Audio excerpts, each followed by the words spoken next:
انسانوں کے نام افزار ریحان۔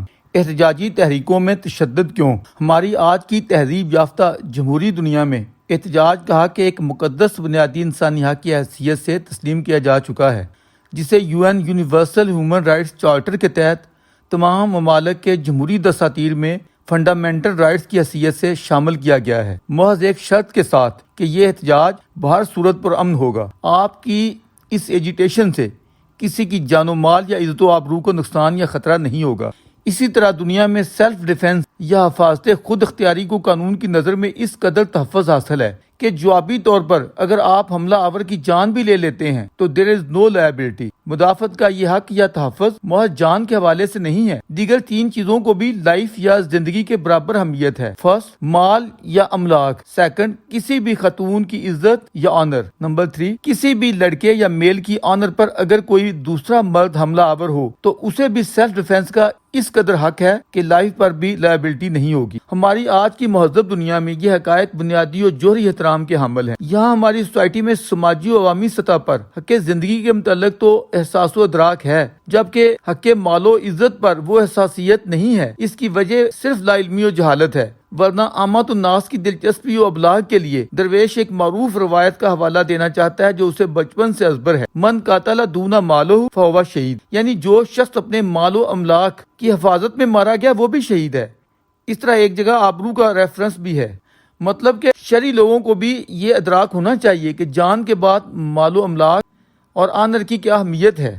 برٹش سوسائٹی میں ارتقاء کے ساتھ جب قوانین میں شعوری ترقی کی مطابقت میں باریکی کے ساتھ بہتر تدوین ہوتی چلی گئی تو یہ اپروچ صدیوں پہلے نکھرنا شروع ہو گئی۔ کیوں جائز رد عمل اور ناجائز رد عمل میں فرق واضح ہوا۔ احساسات کو چوٹ لگنے پر فوری ری ایکشن اور پلاننگ کے تحت دوسرے کی جان، املاک یا آبرو پر حملہ آور ہونے کی باریکیوں کو واضح کیا گیا۔ پرامن یا جائز احتجاج کے بالمقابل بلوا، دنگا، فساد، مارکٹائی یا جلاؤ گراؤ کی باریکیوں میں فرق کو واضح کیا گیا، جس میں پلاننگ کو بنیادی اہمیت دی گئی ارادے کی طرح۔ ہماری انڈین ہسٹری یا پاک ہند تاریخ میں دنگے یا بلوے کی بدترین مثال 1857 کا غدر ہے، جس کے مرتکبین کو جان کے ساتھ ساتھ املاک کے اتلاف پر بھی ویسی ہی کڑی سزائیں سنائی گئیں۔ اس کے بعد یہاں احتجاج کی ایک پوری تاریخ ہے، بعد ازاں جس کا سرخیل مہاتما گاندھی کو خیال کیا جاتا ہے، لیکن ساتھ ہی UN کے تحت 2 اکتوبر کو نان وائلنس ڈے ان کی پیدائش سے منسوب کرتے ہوئے انہیں عالمی سطح پر نان وائلنس یا عدم تشدد کا سمبل یا پرچارک تسلیم کر لیا گیا۔ آج اگر کسی بھی پرامن احتجاج پر کوئی لاٹھی اٹھاتا ہے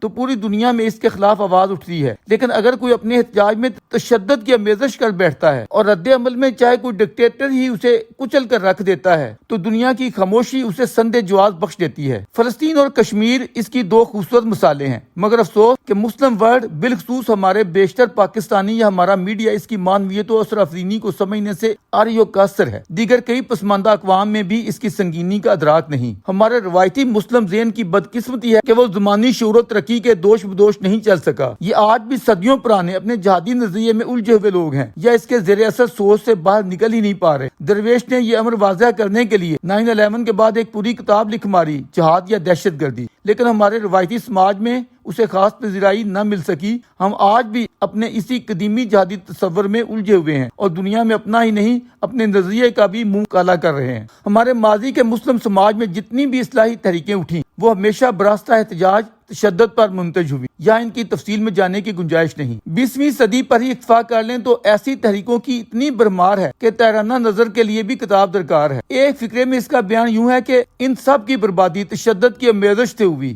اور ہو رہی ہے۔ عصر حاضر میں اس کی بدترین مثال اخوان المسلمون کی بھرپور منظم تحریک ہے، جسے تشدد کی آمیزش کے باعث صدر جمال عبد الناصر نے کچل کر رکھ دیا اور دنیا نے کوئی ہمدردی نہیں دکھائی۔ شاہ ایران کے خلاف عوامی بغاوت اتنی بھاری و ہمہ گیر تھی کہ مغرب کی شعوری و ابلاغی طاقت بغاوت کی پشت پناہ بن گئی۔ یہ قطعی الگ بحث ہے، پوری ویسٹرن وزڈم تب سے اس پر پشیماں ہے، اور اب ولایت فقیہ کے خلاف جو عوامی تحریکیں اٹھ رہی ہیں وہ نہ تو اتنی ہمہ گیر ہیں اور نہ تشدد کی آمیزش سے قطعی بغیر۔ درویش کا دعویٰ ہے کہ عصر حاضر میں کوئی بھی عوامی تحریک تشدد کی آمیزش کے ساتھ کامیاب نہیں ہو سکتی، سوائے اس کے کہ یا تو وہ عوامی پذیرائی کے ساتھ اتنی ہمہ گیر ہو کہ پورے سسٹم کو لے ڈوبے یا بہا کر لے جائے، اسی کو آج کی دنیا انقلاب کا نام دیتی ہے، یا پھر اسے طاقتور ماورائی مسلح فورس یا فوج کی شیر بات حاصل ہو۔ تحریک پاکستان کا اگر حقائق اور سچائی کی کسوٹی پر جائزہ لیا جائے تو وہ جلاؤ گراؤ یا تشدد سے ہرگز پاک نہ تھی، بلکہ اس اپروچ کی تمام تر علائشیں اس کے شامل حال تھیں، لیکن اندر سے اسے طاقتور اسٹیبلشمنٹ کی پوری اشیرباد حاصل تھی۔ یہی وجہ ہے کہ 16 اگست 1946 کو جناح نے جب ڈائریکٹ ایکشن یا راست اقدام کی کال دی، بلکہ بالفعل باضابطہ طور پر جلاؤ گراؤ یا تشدد کا آغاز نواکھلی اور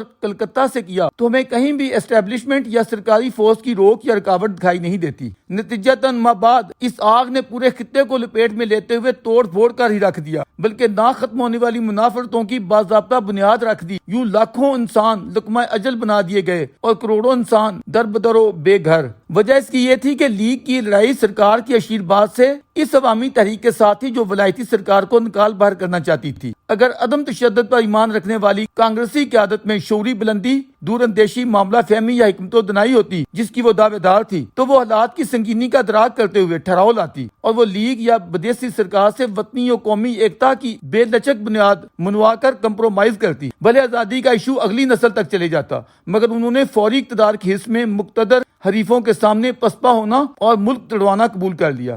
اس لیے ہمیں فریڈم ایٹ مڈ نائٹ یا 20ویں صدی کے نصف کا ہندوستان ایک لاوارث انڈیا دکھتا ہے۔ اسی مایوسی و تاریکی سے خطے میں پھیلائی گئی منافرت آج بھی جاری و ساری ہے۔ کیا ہمیں پاکستان کے بعد پہلی ایجیٹیشن یا احتجاجی تحریک ختم نبوت کے نام پر تھی، جسے در پردہ طاقتور اسٹیبلشمنٹ کی حمایت یا اشیرباد حاصل تھی، اور اسی کی برکت سے یہاں مارشل لاؤں کا باقاعدہ آغاز ہوا یا اسٹیبلشمنٹ سویلین اتھارٹی پر حاوی ہو گئی۔ یہ کہنا غلط نہ ہوگا کہ پی این اے کی ایجیٹیشن کامل عدم تشدد کے فلسفے پر عمل پیرا نہ تھی، مگر اس کی کامیابی میں بنیادی فیکٹر جہاں جناح ثانی کا کئی برسوں پر محیط جبر تھا، وہیں اس احتجاجی تحریک کو اسٹیبلشمنٹ کی ایک نوع سے تھپکی یا ہمدردی بھی شامل حال ہو گئی تھی۔ اور یہ امر واضح رہے کہ پاکستان کی پوری تاریخ میں یہ واحد ہمہ گیر عوامی تحریک تھی۔ شاید اسی لیے زیاد جیسے بھٹو کے وفادار کی سوچ میں الٹی تبدیلی آئی اور وہ حمایتی سے مخالف بن گیا۔ ایم آر ڈی کی تحریک ہمہ گیر تو نہ تھی، لیکن عوامی حمایت سے قطعی تہی دامن بھی نہ تھی، اور اس میں تشدد کی آمیزش سے کوئی بھی انصاف پسند شخص انکار نہیں کر سکتا۔ طاقتوروں کے اندر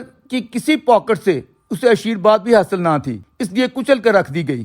یوں اسے اندرون ملک یا بیرون ملک کسی نوع کی کوئی ہمدردی حمایت بھی حاصل نہ ہو سکی۔ شیخ مجیب الرحمان کی پرتشدد عوامی تحریک کیوں کر کامیابی سے مکنار ہوئی، اس کا حالیہ تشدد سے تقابل کرتے ہوئے جائزہ ہم بعد میں لیں گے، پہلے موجودہ صورتحال کو ملاحظہ کرتے ہیں۔ اس عمر میں کوئی شبہ نہیں رہا کہ 9 مئی کا ڈائریکٹ ایکشن یا یوم راست اقدام نہ صرف تشدد یا جلاؤ گراؤ سے معمور تھا، بلکہ باضابطہ طور پر پری پلان تھا۔ جسے شک ہے وہ ڈاکومنٹری ثبوتوں سے بڑھ کر پشاور سے لے کر لاہور تک پورے ملک میں عسکری اہداف پر ہونے والے منظم حملوں کی تفصیلات ملاحظہ فرما لے۔ اس پرتشدد ایجیٹیشن کا اصل ہدف یا ٹارگٹ موجودہ آرمی چیف کے خلاف عسکری ادارے کے اندر سے بغاوت کو کامیاب کروانا تھا، جس کی ایک دوسری سے ملتی جلتی بہت سی کڑیاں تفصیل کے ساتھ بیان کی جا سکتی ہیں، جن سے یہ ثابت ہوگا کہ اس بظاہر مشکل ٹارگٹ کا حصول ناممکن نہ تھا، مگر یہ ساری منصوبہ بندی کیوں کر ناکام ہوئی، اس پر بحث اگلی قسط میں۔